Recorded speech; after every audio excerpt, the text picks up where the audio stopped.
nila sapagkat hindi nila nalalaman ang kanilang ginagawa.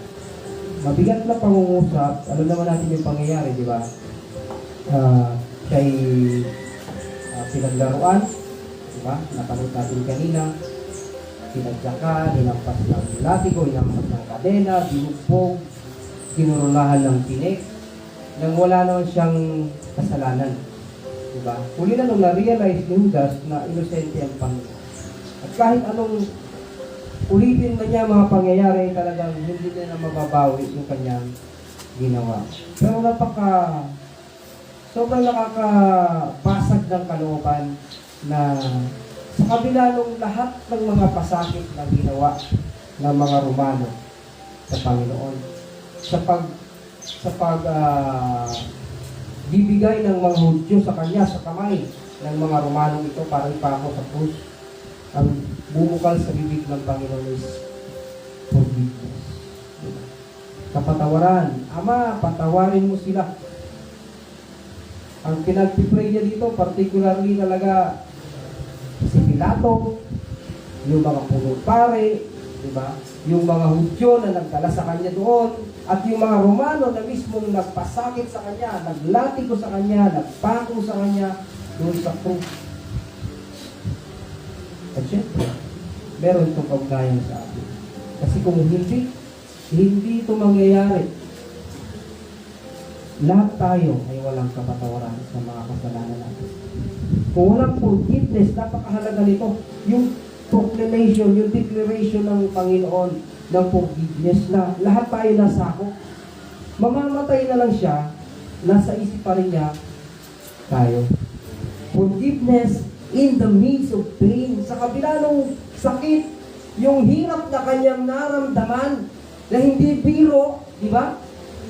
Hindi biro. Nasaktan mo ako eh. Ang sakit ng ginawa mo sa akin. Pero ginawa ng Panginoon, prayer of forgiveness. Hindi ko talaga makakalimutan yun.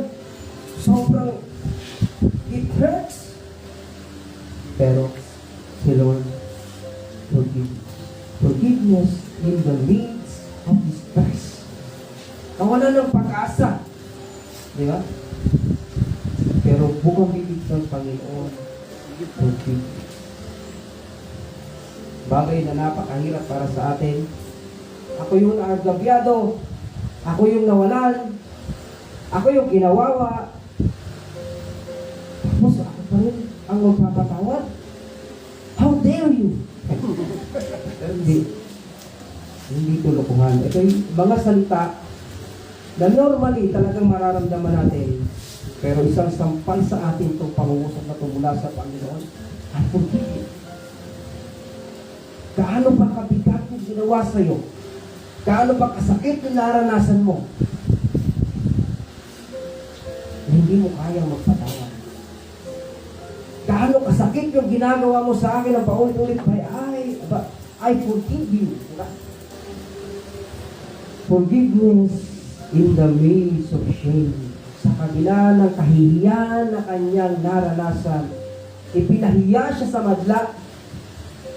Hinubaran, wala pa yun eh. Sabi ni Mel Gibson, yun lang na naabot ng aking isip. Yun lang na naabot ng kanyang imahinasyon. Pinahiya ang Panginoon. Hubo yun. Wala talagang sakit. Binilad sa kahiyan, daanan ng mga tao, daanan na nga siya ng mga tao, nasa tuktok pa ng kitang-kita siya. Sobrang ipinahiya. Pero sa gitna ng kahihiyan ng kanyang naranasan, grabe, wala man lang pakundangan. Kung reviewin ako, haparapan, hindi man lang binigyan ako binigyan ng kahihiyan. Tapos hindi na makapag-sabi. Feel safe. Pero si Lord, sobrang shame. Sobrang shame. Kahila ang dila. Ang inabot niya because of our sins. Forgiveness in the midst of rejection. The rejection. mga kababayan, na-reject siya ng mga punong pare, hindi naman talaga siya tatanggapin dahil ang pagkakilala nila sa kanya ay karpintero. Na-reject siya. Even ng mga taong sumusunod sana sa kanya. Na-reject. Yung magsasabi na sana na kasama ko yan, pero dinilay siya. Sobra-sobrang rejection. Parang sa rejection. Iniwan ni ganito, pinagpartig ganito. Ouch! Sakit, no? Pain, shame, na-reject. Ayoko na, galit ako sa mundo. Ayoko na sa earth. Sobrang naramdaman ng Panginoon, naranasan ng Panginoon. Forgiveness. Father, forgive them, for they know not what they are doing. Forgiveness in the midst of abuse. Hallelujah. Naabuso ang Panginoon. Yung right niya bilang tao, wala namang kasalanan, diba? Hindi na abuse. Mentally, verbally, physically. You're abused. Can you forgive?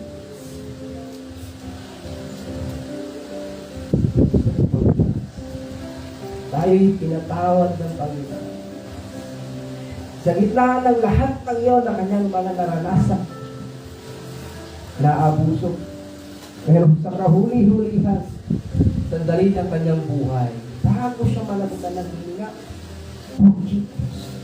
Bago mahuli ang lahat, Father, forgive them. Bago mahuli ang lahat, hindi niya hinayaan na malalagutan siya ng hininga nang hindi niya na-release yung forgiveness. At tayo yung beneficiary. Sobrang pag-ibig ng Panginoon na nasa mindset na tayo, wala pa tayo that time, pero tayo beneficiary ng forgiveness. Kaya siya, hindi natapos din yung ministry niya doon sa kanta. Until now, Hebreo 9:24.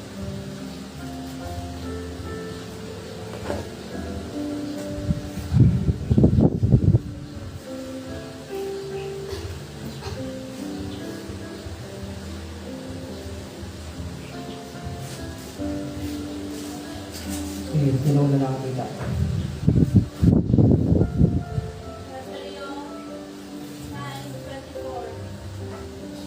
Sapagkat hindi pumasok si Kristo sa isang banal na lugar na gawa ng tao at larawan lang ng mga bagay na nasa langit, kundi sa langit mismo. Siya ngayon ay namamagitan para sa atin sa harap ng Diyos. Yung ginawa ng Panginoong Jesucristo, nagdala sa kanya sa langit, at hanggang ngayon namamagitan sa Ama. Oops, sa kasala si Troy. Father, forgive Troy. I died for him. Maharap lagi sa Ama. Father, forgive him. Namamagitan lagi.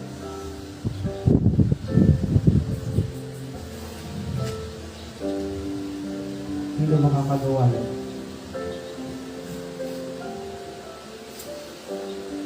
Nasaktan lang tayo ng kaunti, di ba?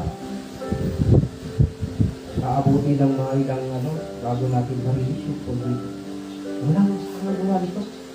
Sa gitna ng sariwang-sariwa yung mga sugat niya, yung sakit, yung init, yung hirap na nararamdaman niya, sariwang-sariwa, pero lalabas sa bibig niya, forgive. Father, forgiveness, I already forgiven, Lord. Grabe.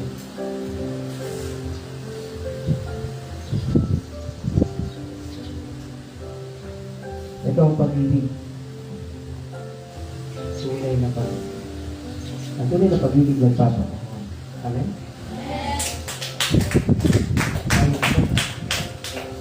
Hallelujah. Salamat, Panginoon.